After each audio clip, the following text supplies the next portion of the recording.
नमस्कार दोस्तों, मैं डॉक्टर चौबे, मोटिवेशनल स्पीकर। आज मैं बताने जा रहा हूं कि किस तरीके से भारत को स्वतंत्रता दिलवाने के लिए हमारे क्रांतिकारियों ने, हमारे पूर्वजों ने कार्य किया। India did not get freedom as gift. Bharat को स्वतंत्रता उपहार में नहीं मिली थी।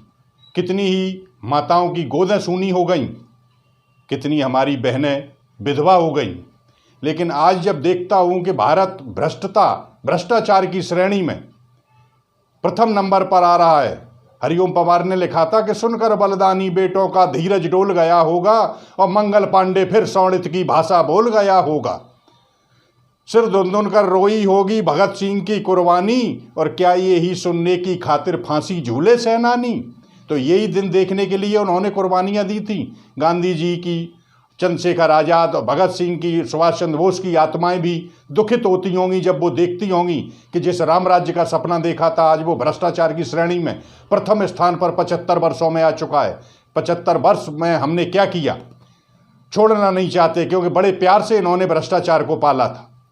तो उसी श्रेणी में, उन्हीं क्रांतिकारियों की श्रेणी में आते हैं लाला लाजपत राय। तो मैं चाहता हूं कि चैनल को अधिक से अधिक आप लोग सब्सक्राइब करें, शेयर करें और कमेंट्स भेजें कि किस क्रांतिकारी के बारे में मैं आपको और बताऊं। तो लाला लाजपत राय, जिन्हें लॉयन ऑफ पंजाब कहा जाता है, पंजाब केसरी के नाम से मशहूर थे ये।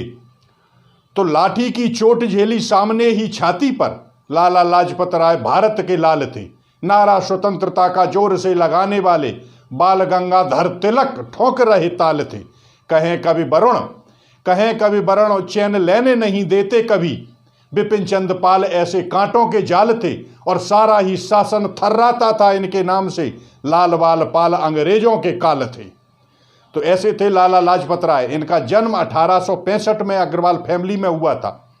और महात्मा हंसराज, जो आर्य समाज के सदस्य थे, बहुत अच्छे संत थे, उनसे ये इतने प्रभावित थे कि इन्होंने आर्य समाज को फॉलो करना लाला लाजपत राय जी ने शुरू कर दिया था।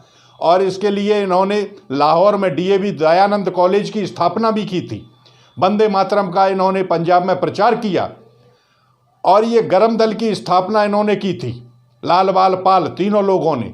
1905 में इन्होंने बंगाल विभाजन का विरोध किया। 1920 में गांधी जी का नॉन कॉपरेशन मूवमेंट, असहयोग सविनय अवज्ञा आंदोलन, असहयोग आंदोलन, गांधी जी का इन्होंने विरोध किया। लेकिन बाद में जब गांधी जी ने समझा दिया इन्हें, तो ये गांधी जी के पक्ष में आ गए थे। और पंडित हिंदू मुस्लिम दंगे जो होते थे उसके लिए इन्होंने विरोध किया।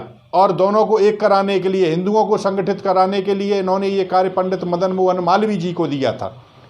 लेकिन जब पंजाब साइमन कमीशन भारत आया तो साइमन कमीशन का विरोध इन्होंने किया था। और लाला लाजपत राय के नेतृत्व में साइमन कमीशन का विरोध किया गया। भीड़ इतनी ज़्यादा हो गई थी, जब सरकार को लगा, अंग्रेजों को लगा कि नियंत्रण नहीं हो रहा है, तो उन पर लाठीचार्ज किया गया था। और लाठीचार्ज में लाला लाजपत राय इतने ज़्यादा घायल हो गए थे कि 27 नवंबर 1928 को इनकी मृत्यु हो गई। तो इस तरीके से एक महान शिक्षाविद, समाज सुधारक, क्रांतिकारी, राष्ट्रवादी, अर्थशास्त्री, भारत माँ के सच्चे सपूत कुर्बान हो गए देश की स्वतंत्रता के लिए। तो इन लोगों ने जो कुर्बानियां दी हैं, कम से कम हम उनका सदुपयोग करें। जो स्वतंत्रता हमें मिली है 75 वर्षों में, कहां से कहां नेताओं ने पहुंचा दिया। तो इसलिए अधिक से अधिक चैनल को सब्सक्राइब करें और इनसे कुछ शिक्षा लें। कमेंट्स भेजें कि मैं आपको वीडियो किस पर डालूं। जय हिंद, जय भारत।